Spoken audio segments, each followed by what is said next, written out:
Hi everybody, it's Janice Muldoon here, and I just wanted to shoot this quick video for my YouTube channel because I thought of something last night and I just had to share this with you. Um, I got into bed. I've been really busy lately. I have a couple of big projects on the go and I'm preparing for a couple of events coming up in a couple of weeks. So I've got tons on the go, which means that I've been working a little bit late, and my mind is really busy. And so I got into bed last night, and my husband has the Calm app on his phone. Now, I don't know if any of you have used this app before, but it's really great. There's all sorts of different meditations and little things that you can do in there throughout the day, but they also have bedtime stories. So last night I was lying there listening to Matthew McConaughey read me a bedtime story, and all of a sudden it just struck me how absolutely insane this seems, because I was thinking about my parents' generation. Like, my dad's going to be turning 80 years old in a couple of months here, and he's still very vibrant and healthy. And I thought, if I said to my dad, I get into bed at night and turn something on where an adult is reading me a bedtime story, he would think that I had lost my marbles. Because, I mean, when you think about the generation before ours, life was completely different.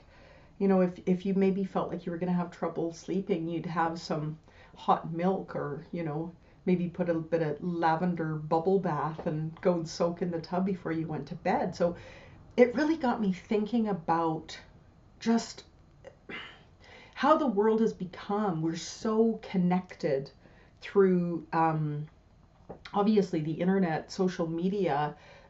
Everything is right there in front of us now, that there's this real heightened level of stress and anxiety, and there's just something going on all the time. There's no time to shut down. So, it really made me conscious of it, because I do try. Like I said, I'm not making excuses. I've got a lot on the go right now, but for the most part, I've really tried. And if you're feeling like this, where you need to go to bed and listen to something because you can't shut your brain off, like I've had to do lately, something that I've tried to do is to make sure that I'm shutting off the technology a little bit earlier. Turning notifications off so you aren't constantly seeing, your phone lighting up. That would be a big one for me. I'd be sitting maybe in the evening reading or maybe watching television or something, and I've got my phone charging, but I can see it lighting up across the room, because I had notifications on, and it brings up that, oh, what's going on? What's going on? My husband told me actually something that he had listened to. It was Mel Robbins was talking about it. Now, I'm not quoting this exactly, but this is just me relaying what he told me about it. Was the basic story was that checking your phone and checking your emails and your notifications, there's some sort of the same kind of brain waves go off, like playing a slot machine. So, you're doing that. What's going to happen next? What's going to happen next? What am I going to get?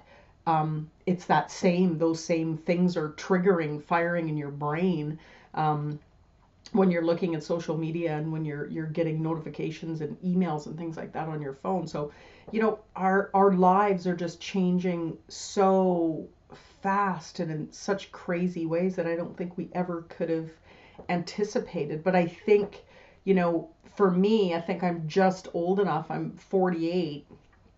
I'm just old enough to remember sort of the good old days when you finished work at the end of the day. It was the end of the day. Nobody was bothering you. We didn't always have cell phones where people could get a hold of you all the time, and emails and texts and whatever else. I know that even now, finding time for a lot of us just to have downtime where you're cut off from technology can be really difficult, because if someone can't get a hold of you, they think, oh my goodness, something must be wrong if they try to send you a text and you don't respond, or a WhatsApp or whatever. But I think really just the point that I'm trying to get to, and I'm saying this to myself as well, just getting back into those routines of shutting the technology down a little bit earlier, taken some time to just sit not in front of a screen, with a real book in my hands, and cut off from all that noise. So when you go to bed, your brain is actually relaxed and ready to go to sleep, and you can do it on your own. As much as those things that we have available to us are nice, it's nice to be able to go into bed with a nice calm brain and a nice, relaxed feeling throughout your body, naturally. Although listening to Matthew McConaughey talk you to sleep isn't such a bad thing either. So anyway, hope you got something out of this little babble of mine today, and I'll see you soon.